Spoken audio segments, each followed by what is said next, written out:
இலங்கை பிரம்மகுமாரிகள் ராஜயோக நிலையத்தினரின் தெற்கு நோக்கிய சேவை பயணம்.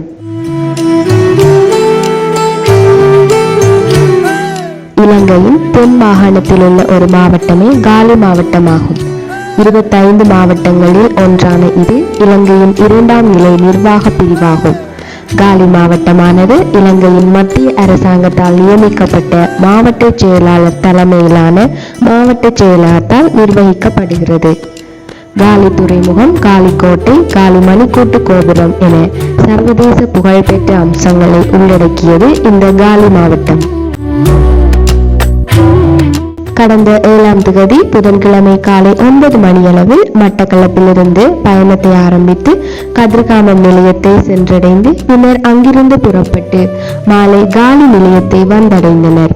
குறித்த காலி நிலையமானது ஆரம்ப காலங்களில் பௌத்த பிக்கு ஒருவரினால் வழிநடத்தப்பட்டு வந்ததுடன் குறித்த பிக்கு அவர்கள் இறை கோட்பாடுகளை சரியாக பின்பற்றி மதுபனிற்கும் சென்று வந்துள்ளதுடன் காலி பன்சலையில் ஆன்மீக வகுப்புகளையும் நடத்தி வந்துள்ளார்.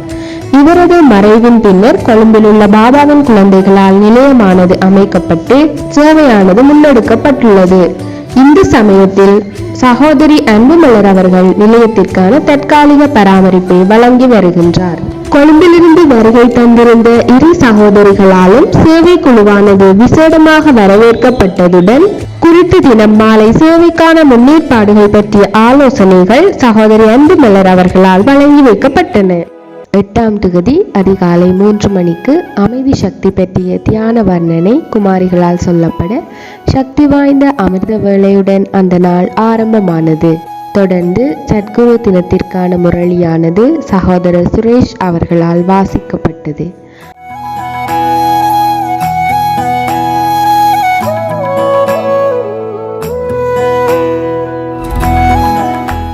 அதன் பின்னர் காலை உணவை அடுத்து அருகிலுள்ள காலி கோட்டையை பார்வையிட சென்றோம். இந்த காலி கோட்டையானது இலங்கையின் தென்மேற்கு கடற்கரையில் காலிகுடாவில் அமைந்துள்ள கோட்டை. இது 1588ஆம் ஆண்டில் போர்த்துகேயரால் முதலில் கட்டப்பட்டு பின்னர் ஒல்லாந்தரால் 1649ஆம் ஆண்டுக்கு பின்னான காலப்பகுதியில் அரணாக்கப்பட்டது. இது ஓர் வரலாற்று, தொல்லியல், சட்டவியல், மரபுரிமை நினைவு சின்னமாகும்.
குறித்த தினம் மதியம் 2 மணியளவில் காலி மாவட்டத்தின் பிரதான நகரங்களில் ஒன்றான நாகோட நோக்கி சேவை குழுவின் பயணம் ஆரம்பமானது.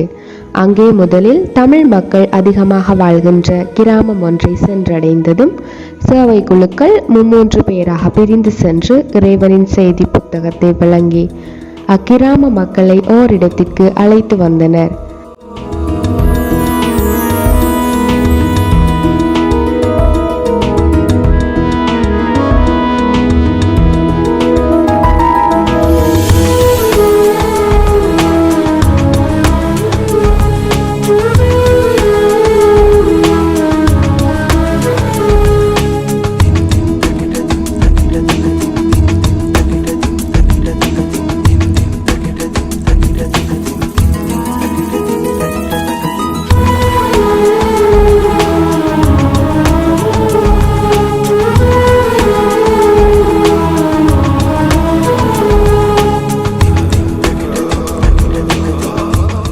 தொடர்ந்து இலங்கை பிரம்மகுமாரிகள் ராஜயோக நிலைய முகாமைத்துவ குழு அங்கத்தவர்களில் ஒருவரும் மட்டக்களப்பு பிரம்மகுமாரிகள் ராஜயோக நிலைய பொறுப்பாளருமான சகோதரர் சுரேஷ் அவர்களால் மன ஒருமைப்பாடு மற்றும் தியானத்தின் நன்மைகள் பற்றிய விழிப்புணர்வானது ஏற்படுத்தப்பட்டது.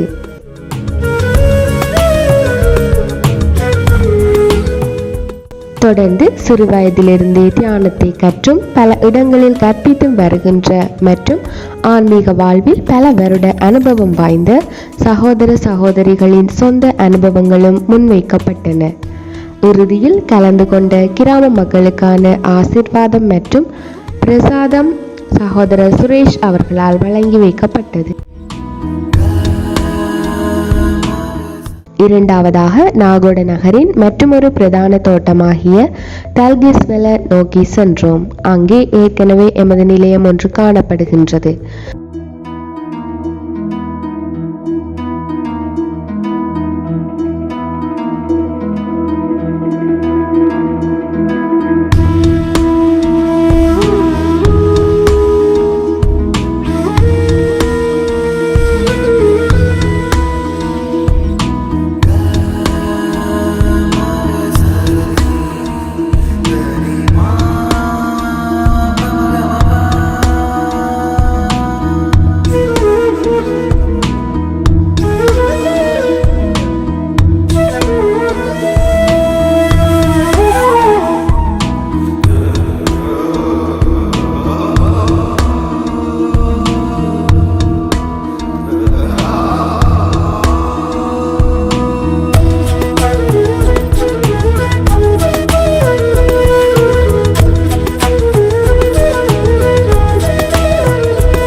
அங்கே சென்றடைந்ததை தொடர்ந்து நிலையத்திற்கு சற்று அருகாமையிலுள்ள இந்திய அரசாங்கத்தின் நன்கொடை மூலம் நிர்மாணிக்கப்பட்ட வீட்டு திட்டத்தில் வசிக்கும் மக்களை சந்திக்கும் வாய்ப்பானது கிட்டியது.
அங்கேயும் கிட்டத்தட்ட 30 வீடுகளைச் சேர்ந்த மக்களை வரவழைத்து சகோதரர் சுரேஷ் அவர்களால் தியானத்தின் அனுகூலம் பற்றிய விழிப்புணர்வு ஏற்படுத்தப்பட்டது.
இரவு காலி நகரிலுள்ள நிலையத்தை வந்தடைந்தோம்.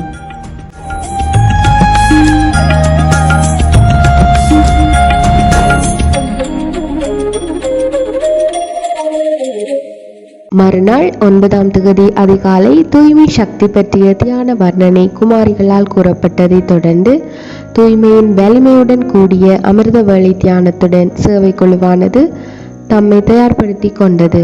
தொடர்ந்து முரளியின் பின்னரான காலை உணவை அடுத்து சேவைக்கான திட்டங்கள் இடப்பட்டன. குறித்த திட்டத்திற்கமைய மதியம் 2 மணியளவில் காலி மாவட்டத்தின் மற்றொரு பிரதான நகரமான எல்பிட்டியை நோக்கிய பயணமானது ஆரம்பமானது.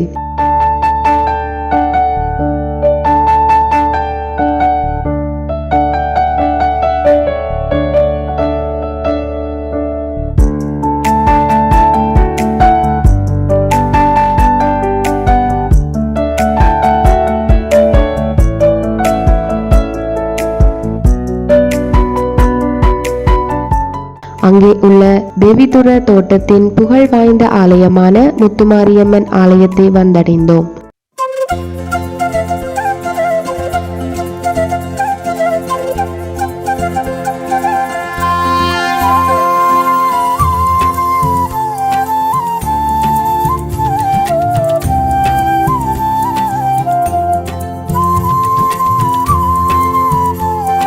அதனை அண்டிய பகுதிகளில் வாழும் மக்களை நேரடியாக சென்று சந்தித்து இறைவனின் செய்தி புத்தகம் வழங்கப்பட்டதை அடுத்து மக்கள் ஆலயத்திற்கு வருகை தந்திருந்தனர்.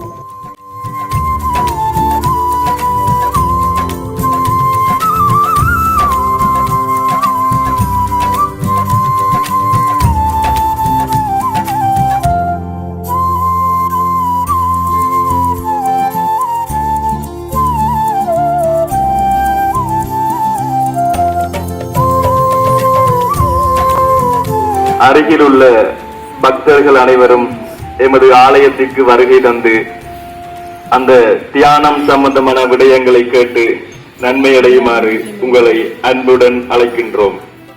வருகை தந்திருந்த ஆலய பூசகர் உட்பட பக்த அடியார்கள் மற்றும் ஆலய நிர்வாக உறுப்பினர்கள் ஆன்மீக உரையினை நிதானமாக கிரகித்து கொண்டதுடன் ஆசிர்வாதம் மற்றும் பிரசாதத்தையும் பெற்று கொண்டதுடன் ஆலய நிர்வாக உறுப்பினர்களால் குறித்த பிரதேச மக்களுக்கு தியான பாடநெறிகள் கற்பிக்கப்படுவதற்கான இதயபூர்வமான அனுமதியும் வழங்கி வைக்கப்பட்டது.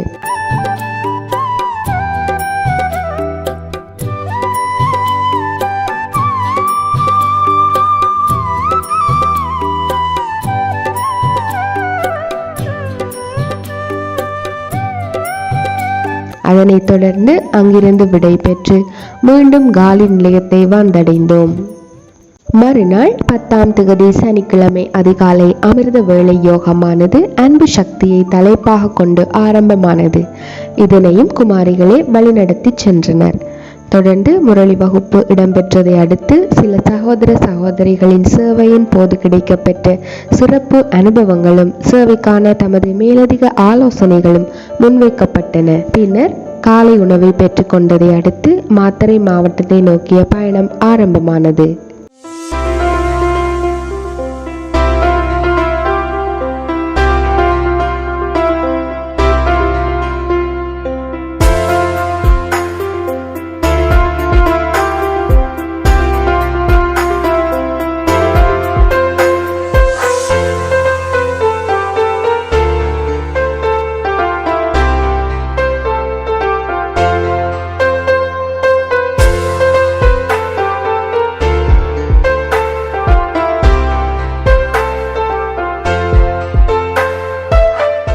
அங்கே பரே தேவா அல்லது பரவிதுபாதா எனப்படும் பிரபல்யமான பௌத்த கோவிலை சென்றடைந்தோம். இப்பௌத்த ஆலயத்தில் ஏராளமான புத்தர் சிலைகள் மற்றும் சிவனொளி பாதமலையில் காணப்பட்டதாக கூறப்படும் கால் தடத்தின் பிரதி ஆகியவையும் உள்ளதாக கூறப்படுகின்றது.